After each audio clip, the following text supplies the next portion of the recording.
Throughout history, in times of distress, people have looked and longed for moments when the unthinkable could happen. For signs from God. For miracles. It's what everyone wants, for diseases to be cured, for the powers of nature to be controlled, even death overcome. Stories that such prayers can be answered give us hope that God exists and that through him such miracles are possible. 2,000 years ago, the belief in miracles was stronger than it is today. And one man in particular was renowned for being able to perform miraculous deeds. Jesus.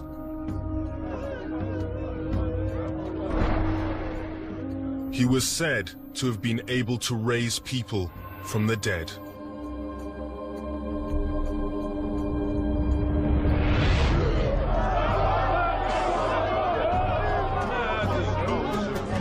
Feed multitudes.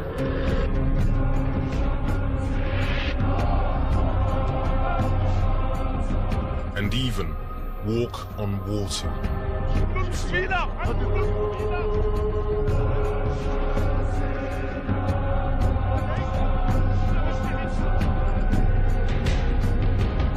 Like in Islam, Jesus is considered to be a prophet.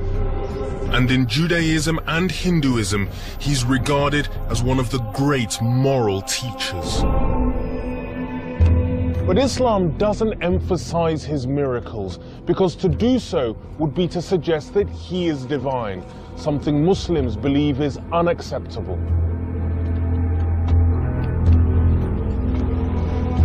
But this is of course exactly what the Christian church teaches. That Jesus was God's only Son. He was divine. And his miracles go some way towards supporting it.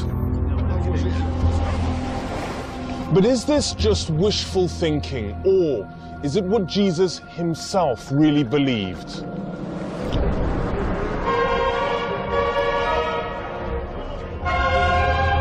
In this program, I'll be looking at whether it's possible to get into the mind of Jesus, to see who he really thought he was. I've already discovered that to the people of the first century, Jesus' miracles were far more than just spectacular acts. They were subversive signs, giving vital clues to his identity. The Gospels claim the wonders he performed prompted the crowds to hail him as prophet, warrior king, and even Messiah. But in this program, I'm going to be looking at the miracles in a very different way. Not to find out who Jesus' contemporaries thought he was, but to try and understand who Jesus believed himself to be. I'm going back to the places he lived and examining the Bible accounts of the miracles he's said to have performed, to try and get inside his mind. I want to know, did Jesus really believe he was the Son of God?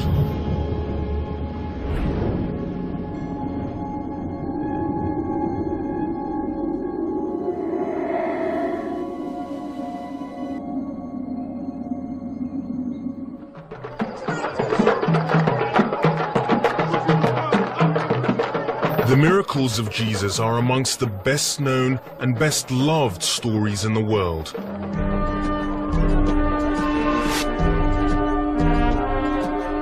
Turning water into wine.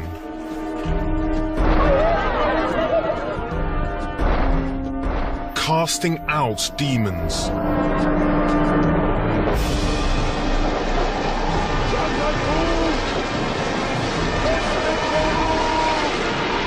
And calming a violent storm.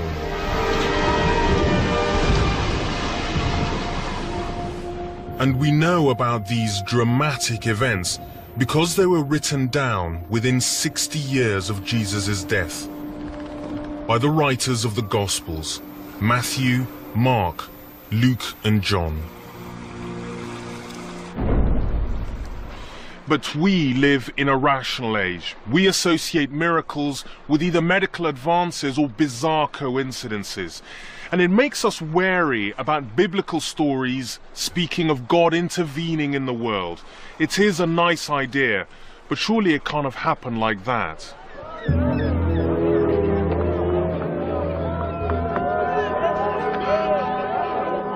But whether we believe in miracles or not, Jesus' world of the first century was very different. For people then, miracles were part of the fabric of life. Medical technology was primitive, and for those who were sick, an act of God was often their only hope.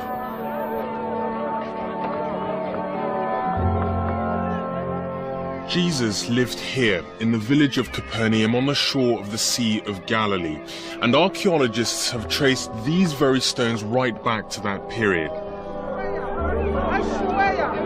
And if the Gospels are to be believed, they've borne witness to some extraordinary scenes, because it's here that Jesus is said to have performed nearly half of all his miracles.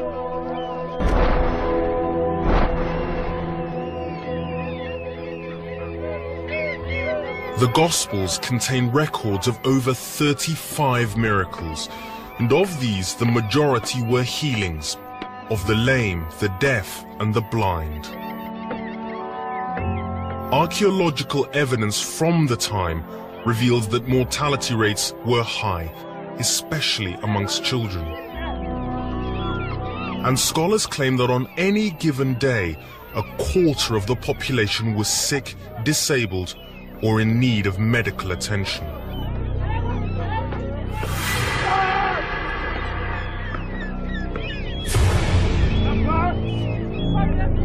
In a society like this, a healer was held in high esteem.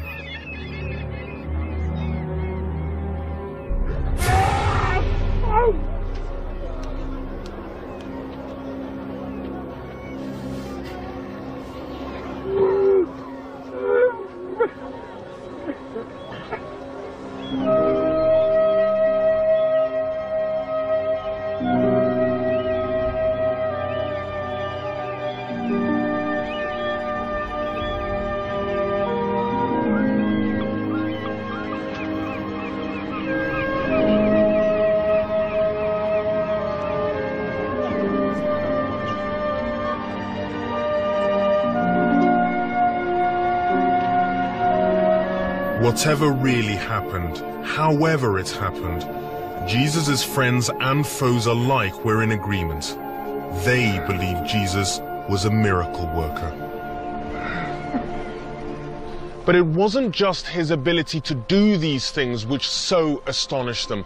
After all, first century Palestine was full of magicians and wonder workers.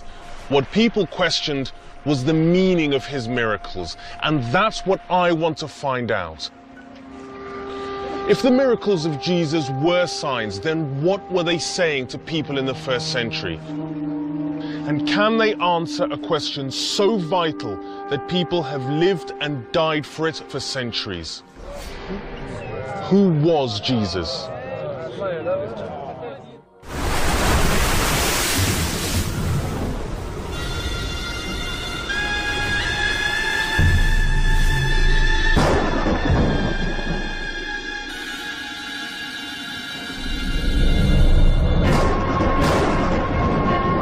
Jesus and the disciples were on one of their many trips on the Sea of Galilee, when the Gospels say they were hit by an unexpected and violent crisis.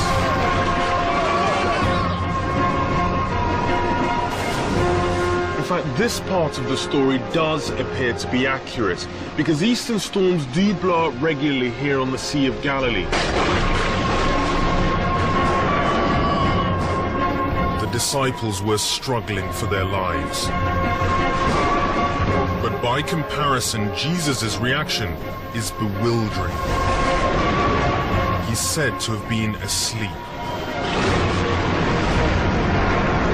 And when awoken, his response couldn't have been less reassuring.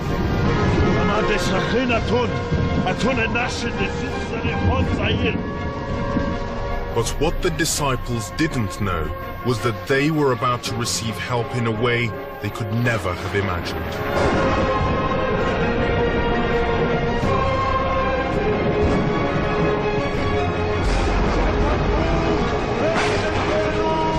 Jesus stood up and rebuked the wind and sea.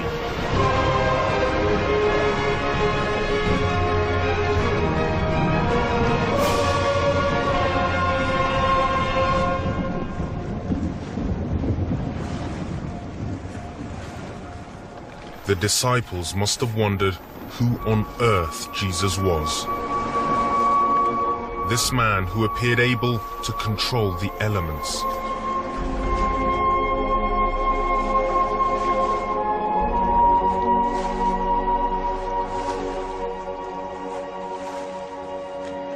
But just as with other miracles, what amazed them was not what Jesus did, it was what it revealed about his identity.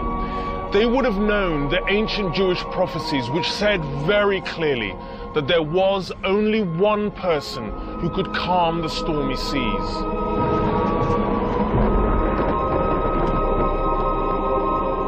God.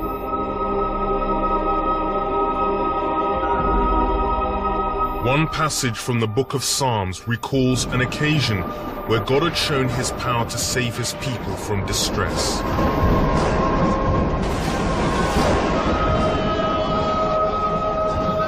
In exactly the same way as Jesus had on the Sea of Galilee, by stilling a storm.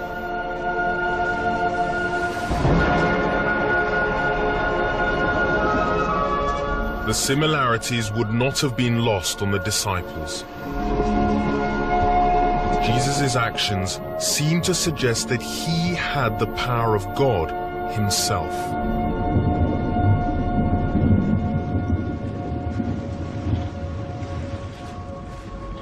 And that's certainly the traditional Christian view. For centuries, the Church has taught that Jesus is divine, and that miracles like the stilling of the storm prove it.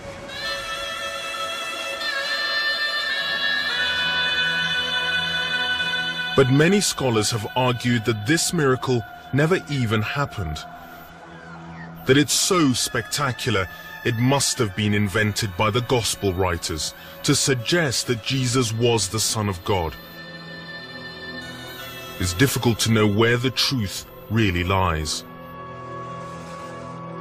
But I want to look beyond the official teachings of the Church to try and work out who Jesus himself thought he was. Could he have believed he was the Son of God? And that means looking at both his words and his deeds, and examining some of his less contentious miracles. It's not going to be easy because Jesus was constantly talking in riddles and acting symbolically. But when you look at the Gospels, there are signs that right from the beginning of his ministry, he was consciously acting in a forbidden way, which suggests he believed his relationship with God was unlike that of any other Jew in history.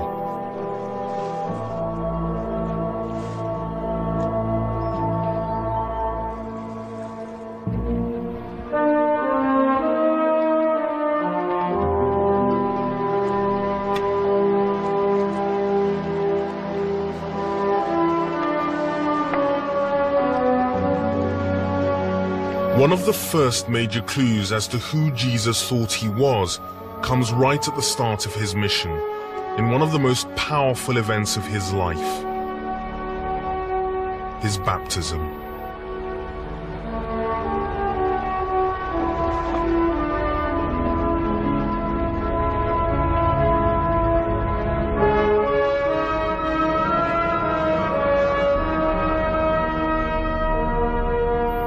The Gospels say a man named John was baptizing Jews in the River Jordan.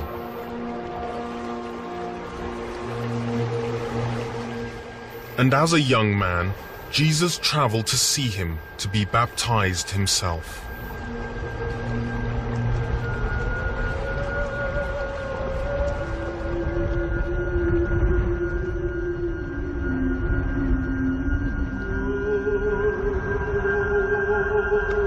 The accounts say that as the water fell, something incredible took place. Jesus is said to have seen the heavens torn open and the Spirit descend on him like a dove.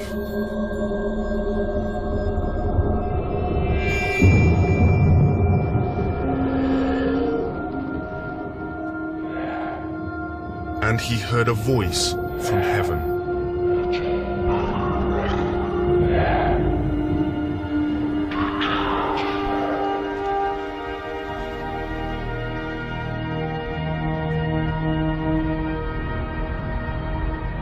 The baptism is thought to be the moment when Jesus' ministry began.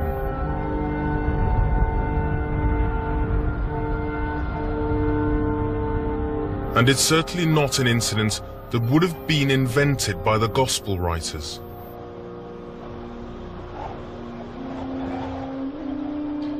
For them, it was a difficult episode to explain because it suggested that by baptizing Jesus, John was his superior. It's an account which risked undermining the image of Jesus, and because of this, biblical scholars feel it has a ring of truth.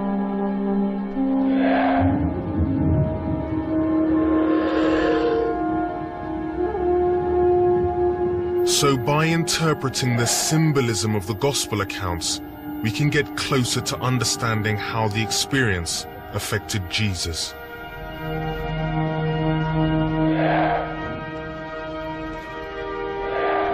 The image of the heavenly dove is an unprecedented one in Jewish mysticism, and the meaning of the words, "You are my son," is unambiguous. The baptism comes across as a mystical transformation where Jesus feels he is being singled out by God.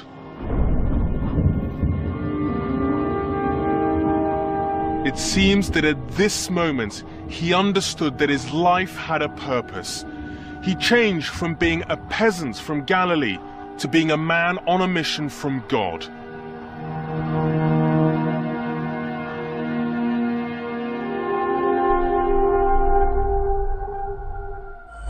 Jesus' retreat into the wilderness bears all the hallmarks of a genuine religious experience.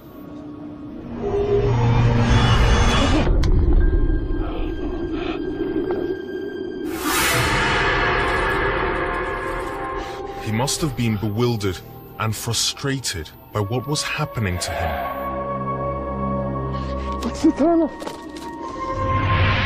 If he felt he'd been touched by God, then nothing would be the same again. And if he thought his life was going one way, it was now radically turned to a new direction.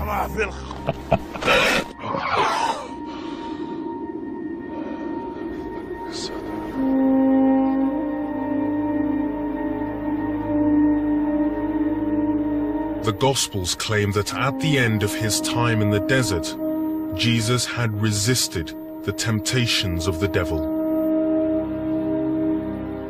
But of course, however close he felt to God, it doesn't mean he believed he was divine. After Jesus' baptism, he returned to Galilee, where he gathered supporters and began his work in earnest. And some of the earliest miracles he's said to have performed were also amongst the most controversial.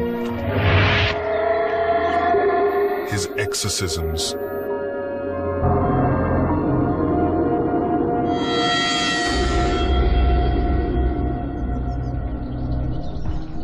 On the shores of the Sea of Galilee is a place traditionally associated with one of Jesus' more disturbing miracles.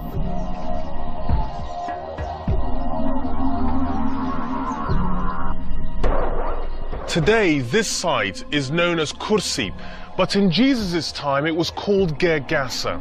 Nothing remains from the 1st century, but these ruins are from a 5th century church, which was built on a site where Jesus is believed to have performed a violent and dramatic miracle.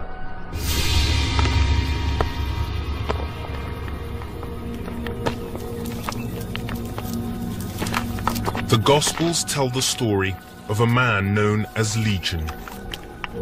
The possessed were social outcasts, forbidden to marry. They were forced to live outside of towns and villages. And Jews believed that to come into contact with them made you impure.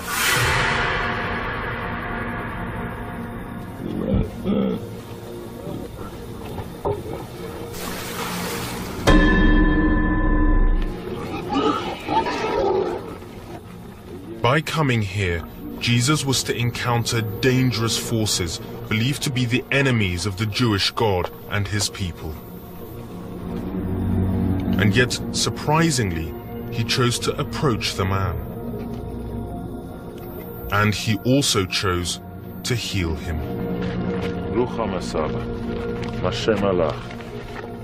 Legion, Shemi Bidelta, Sagi'im. And the way he did it would have shocked those watching.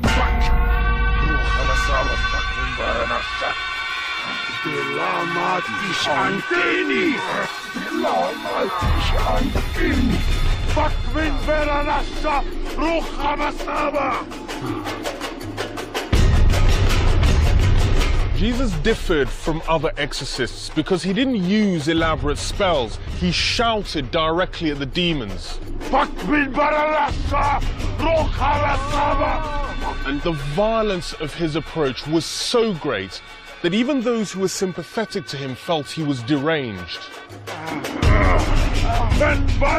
The Gospels say that so effective were Jesus' exorcisms, his enemies believed it was a sign that he was in collusion with Satan. Exorcisms still happen today, and they're still controversial. Many believe that such people aren't possessed by demons, but are gripped by depression or mental illness. For them, there's nothing supernatural about exorcism. It's just the moments when a troubled mind has its burden lifted. Perhaps that's where Jesus' skill lay, in reaching out to a man in distress.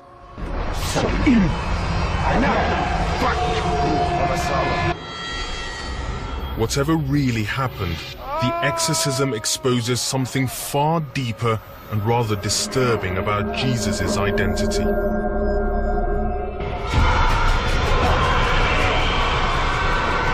It's revealed in the strange fate of the demons.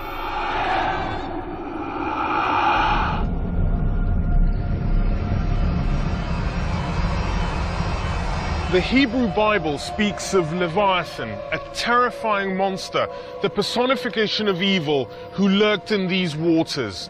Now, in this context, it makes perfect sense for the pigs possessed by evil spirits to plunge into the sea, because the demons were returning to their original habitat.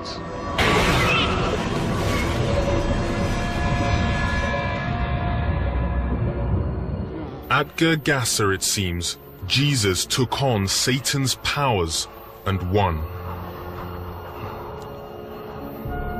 And for the disciples, this victory was full of meaning. They knew that to triumph over evil signals something extraordinary.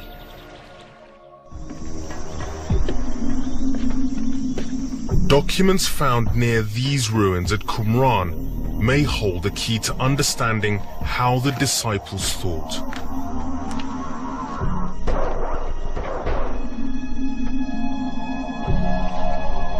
The Dead Sea Scrolls written here allow us to do precisely that.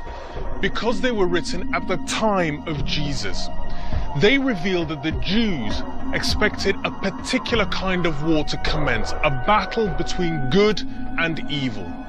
They believed that it would be fought in a specific way and imminently. The authors of the scrolls, a group called the Essenes, lived and wrote here, miles away from civilization, and they'd withdrawn from society for a very good reason. Like all Jews in Israel, they'd lived through centuries of oppression, culminating with the brutal rule of the Romans, who dealt with any opposition ruthlessly. But for the Essenes, the Romans weren't just a foreign occupying force. They were Satan's representatives on earth. The fact that the Romans were here meant that evil had taken root in their land. So it's not that surprising that the Essenes decided to flee the cities where Roman power was based and instead settled in this wilderness. But the scrolls revealed that they were living in hope. They believed that the forces of evil would be overcome. That meant both the Romans, Satan's representatives on earth, as well as his supernatural powers. And they were convinced there was only one authority strong enough to take on evil: God, the most powerful force for good in the universe. So, by taking on not just one demon at the exorcism at Gergasa, but many, and banishing them to the sea, was Jesus suggesting that he was God?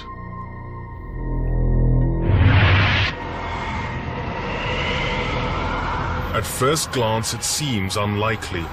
After all, Jesus wasn't the only exorcist in first century Galilee.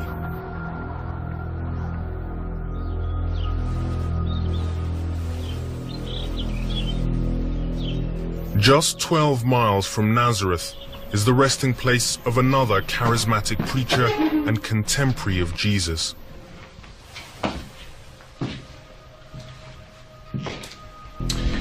His name was just 12 miles from Nazareth, and for 2,000 years his tomb here has been a Jewish shrine. That's because Hanina, just like Jesus, had a reputation as a healer and an exorcist. Jewish historians of the time make it clear that exorcists were common throughout the Roman world.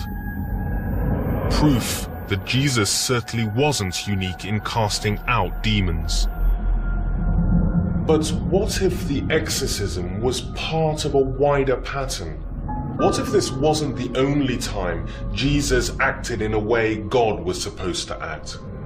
There's one particular miracle which suggests that Jesus' actions at Gergasa weren't the only time he had claimed such extraordinary authority.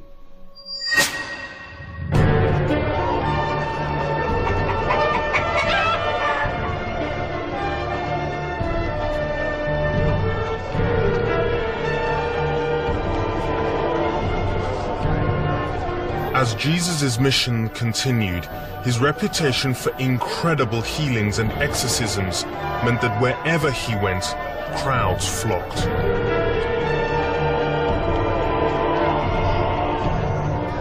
They came to hear him teach, but also to ask for his help, in the hope that he might be able to heal their loved ones.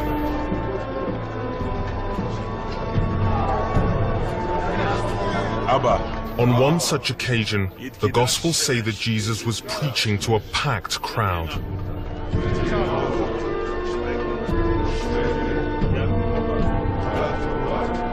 He was unaware that a group outside was desperately trying to get a paralyzed man to him for healing.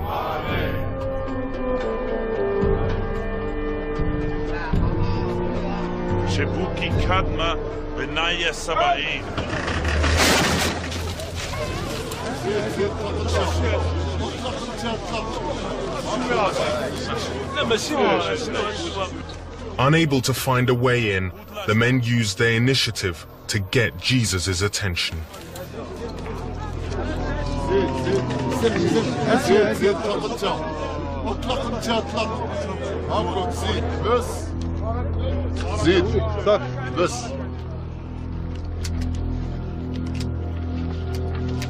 Shebuki kadme khobatak.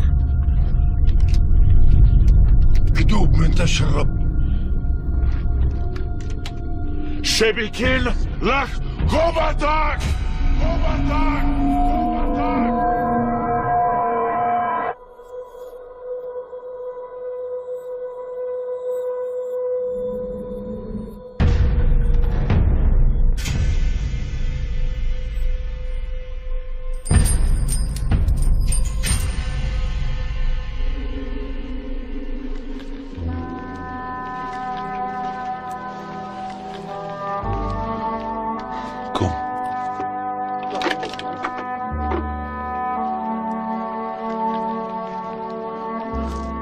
Whether the paralysis was psychosomatic or real, it was another incredible cure from Jesus. But what's hard to appreciate 2,000 years on is that the healing itself was not the most amazing part of this miracle. Jesus did something else that would have astonished first-century people even more. It happened just before he told the man to stand up and go. Shebikin lach khobatak.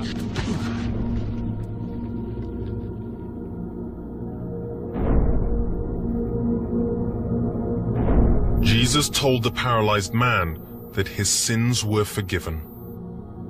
Now, for anyone to make such a claim in the first century was astounding. Why? Because only God could forgive sins. In essence, Jesus was saying he possessed divine authority and could now forgive sins just as God could.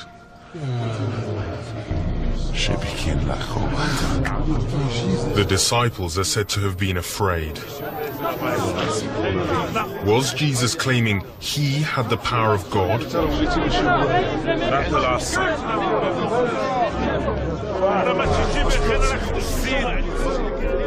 The Christian author C.S. Lewis argued that Jesus had to be the Son of God.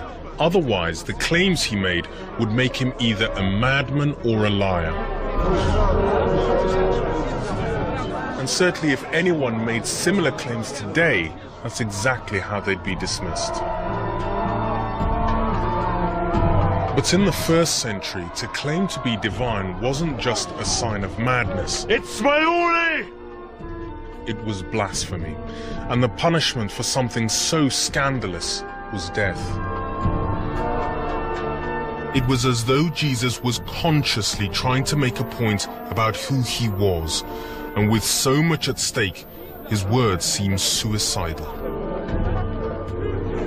Jesus was putting his own life in jeopardy.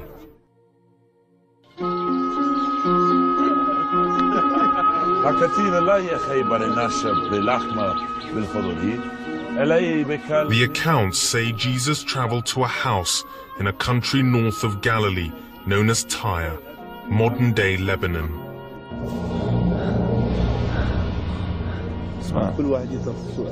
And although he didn't want anyone to know he was there, he was approached by a woman whose young daughter was possessed by an unclean spirit.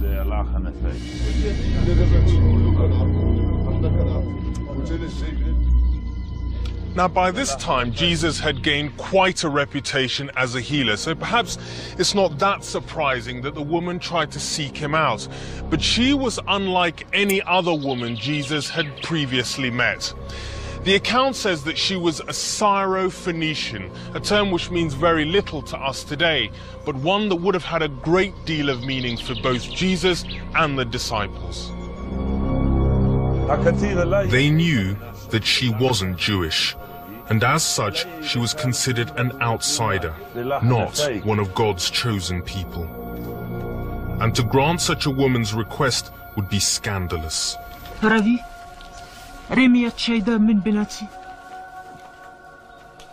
Jesus' response was at best enigmatic, at worst, it seems downright insulting.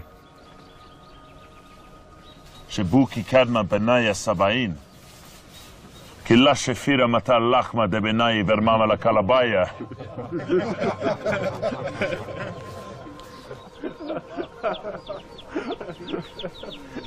It's not something you hear mentioned very often in Sunday school, Jesus referring to a woman with a sick child as a dog. It's certainly not something which casts him in a positive light, but what do his words actually mean?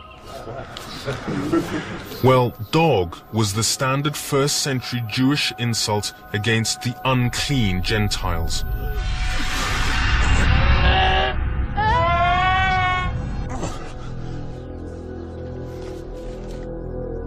And although it might shock us today, it certainly wouldn't have alarmed the disciples.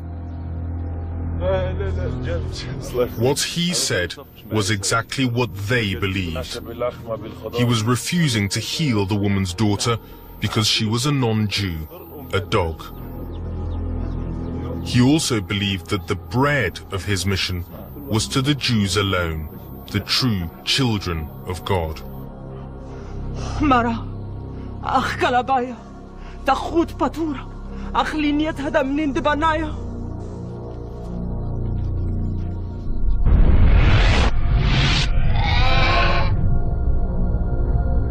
The woman so impressed him with her answer that he was moved to do something that horrified the disciples. He healed her daughter.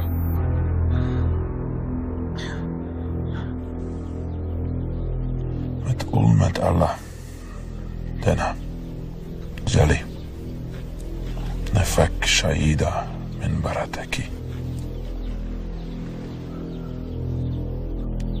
نفك شهيدة من برتك زلي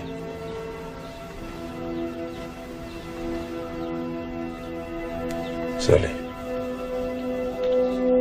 زلي!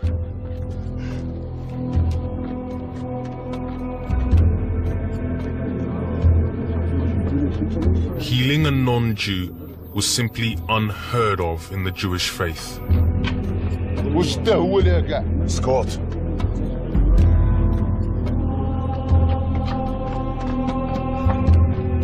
From the way it's written in the Gospels, it's as though Jesus himself is surprised at his own actions. It's rarely he's presented as a man unsure of himself. In fact, it's the only time he's said to have changed his mind.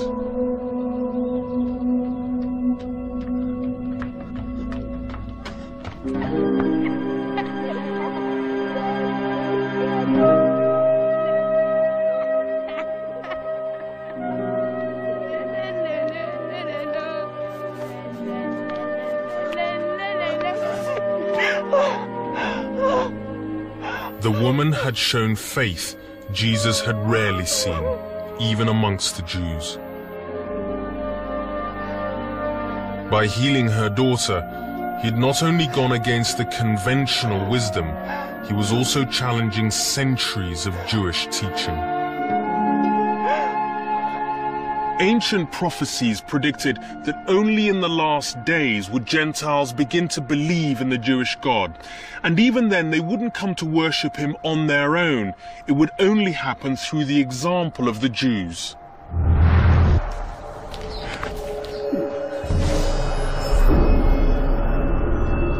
But the extraordinary faith of the Syrophoenician woman made Jesus change his mind. In healing her daughter, he was making a highly controversial statement, but he was also learning more about himself and his role. To heal a Gentile was to suggest that they were as good as the Jews, that they too were worthy of being amongst God's chosen people.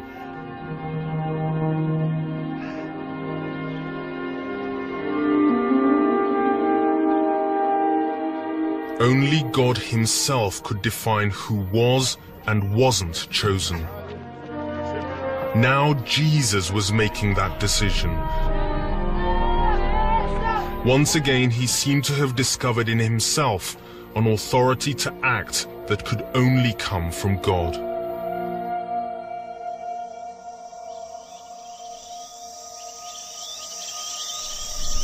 So where does that leave us? On the one hand, Jesus seems to be acting deliberately like God. On the other hand, he seems surprised by his own actions.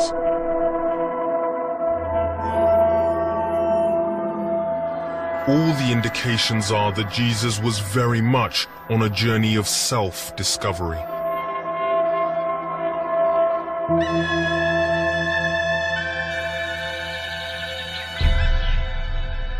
But if he'd had doubts about his identity, as he approached the climax of his mission, he became increasingly sure of who he was and what his fate would be.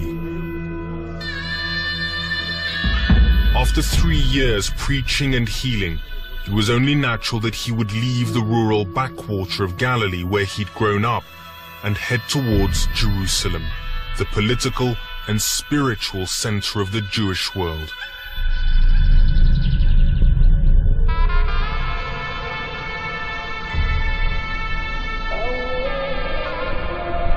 I've come to Jerusalem because it's where Jesus spent the last week of his life.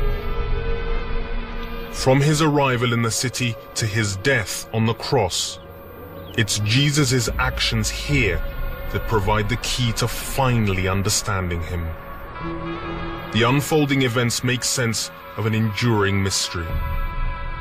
If he did believe he was God, what purpose did he think his death could possibly have?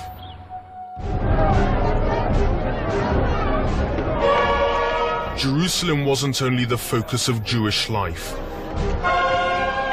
It was also where the occupying Romans, Satan's earthly forces, had their headquarters. Jews at the time saw it as the one place on earth where evil was concentrated.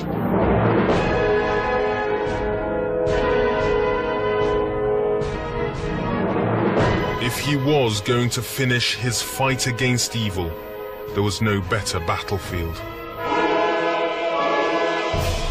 If there were any lingering doubts in the minds of the disciples that Jesus was deliberately acting like God, the way he would enter the city would finally dispel them.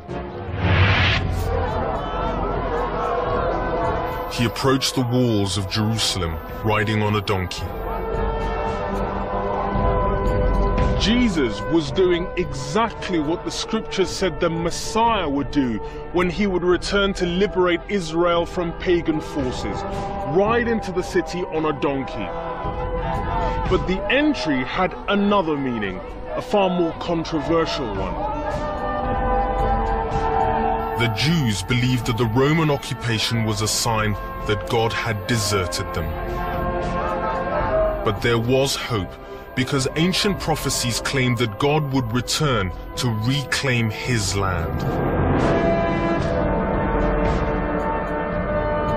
And they were very specific about how he would do that.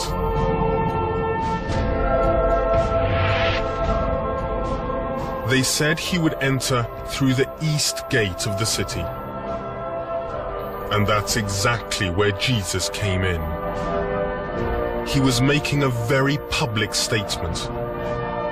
He was entering Jerusalem in exactly the way God was supposed to.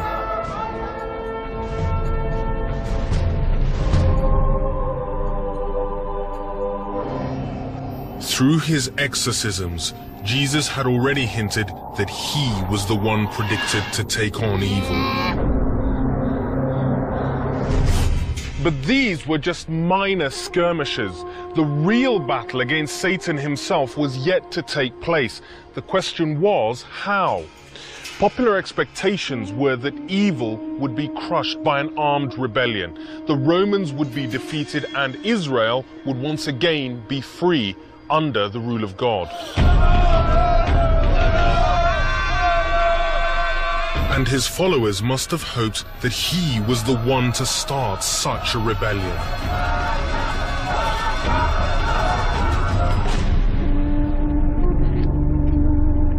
But before he'd arrived in Jerusalem, Jesus had hinted that violence wasn't part of his plan.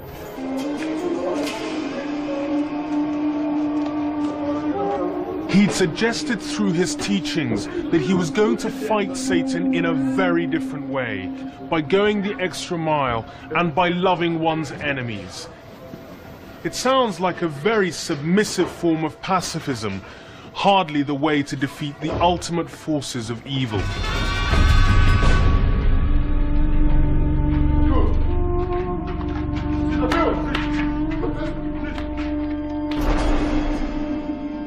And instead of taking on the Romans, within days of his arrival in Jerusalem, it seemed he'd given in to them.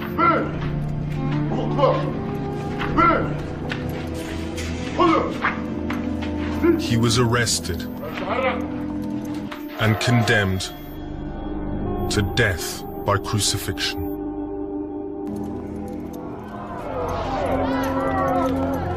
At the Last Supper, he spoke of his body and blood, and he asked the disciples to remember him. And at the Garden of Gethsemane, on the night of his arrest, the Gospels say he asked to be spared what was about to happen to him. That sounds like a man who knew he was about to die.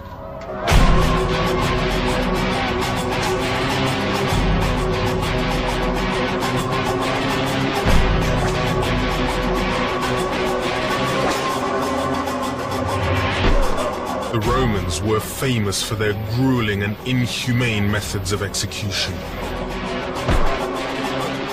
But how on earth did Jesus think that suffering in this way would bring about the defeat of evil?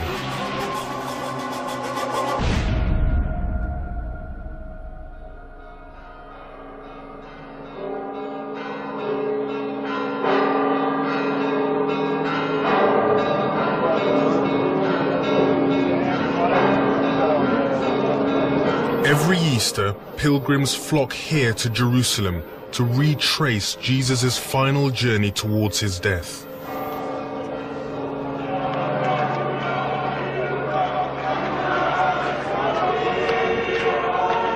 They follow what's known as the Via Dolorosa, literally the Way of Sorrows.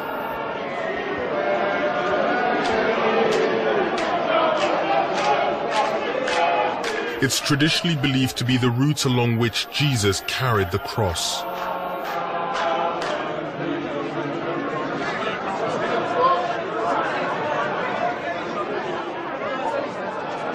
I first saw the Good Friday procession from this balcony 10 years ago, and I remember being amazed because it was not the kind of ritual that I associated with Christianity.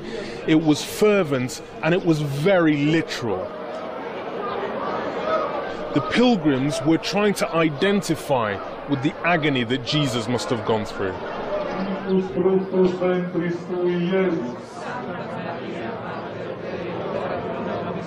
But to get close to understanding what Jesus thought he was doing, we need to imagine the traditions and ideas that he grew up with and was shaped by.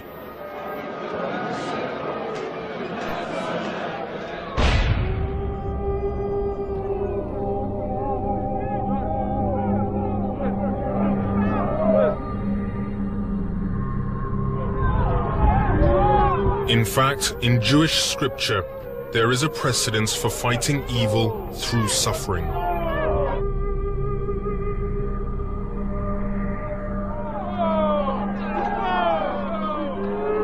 And very specifically, the idea of victory through death.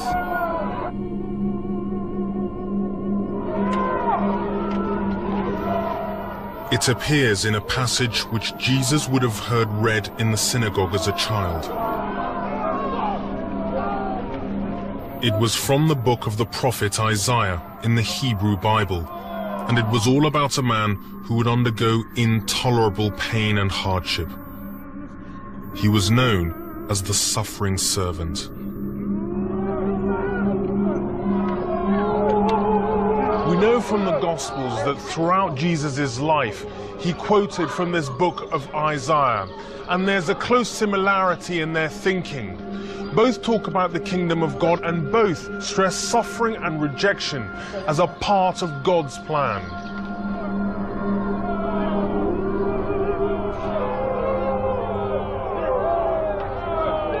As Jesus carried the cross, it's likely that he identified himself with the suffering servant.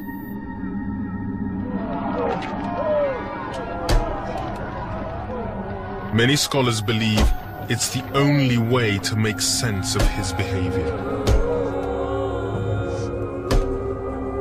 Mark's Gospel says that Jesus' final words were ones of despair.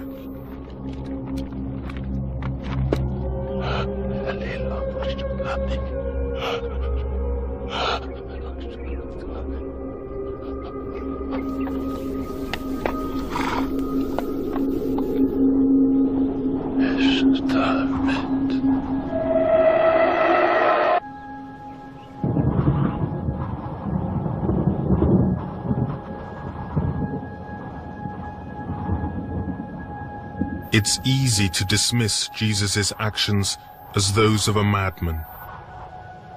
But suppose he did believe he was God. Could his death have made sense?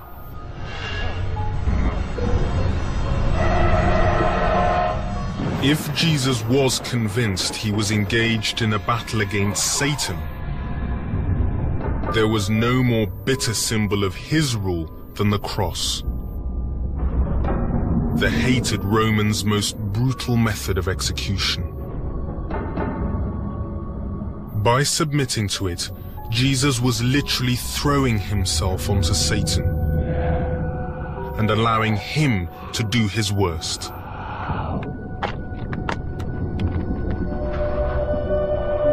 It fitted his teachings. The way to conquer evil was to renounce its weapons, to turn the other cheek,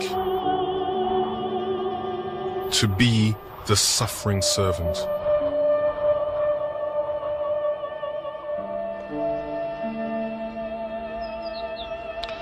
But in Isaiah, the suffering of the servants had a purpose. His humiliation was rewarded. God said, "I will give him a portion among the great."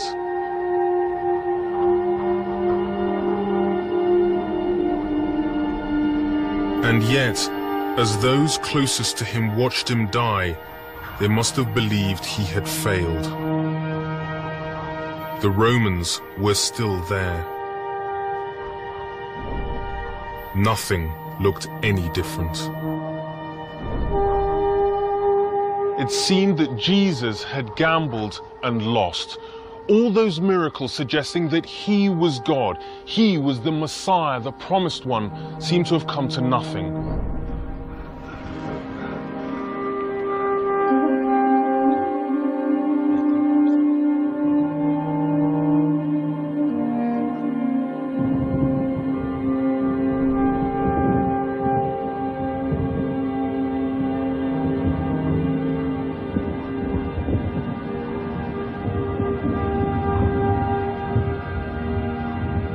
It was an unlikely end for someone who claimed to be God.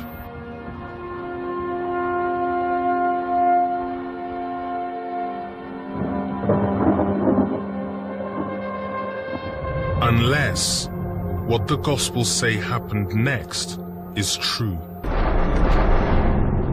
That another miracle, the greatest of them all, was still to come.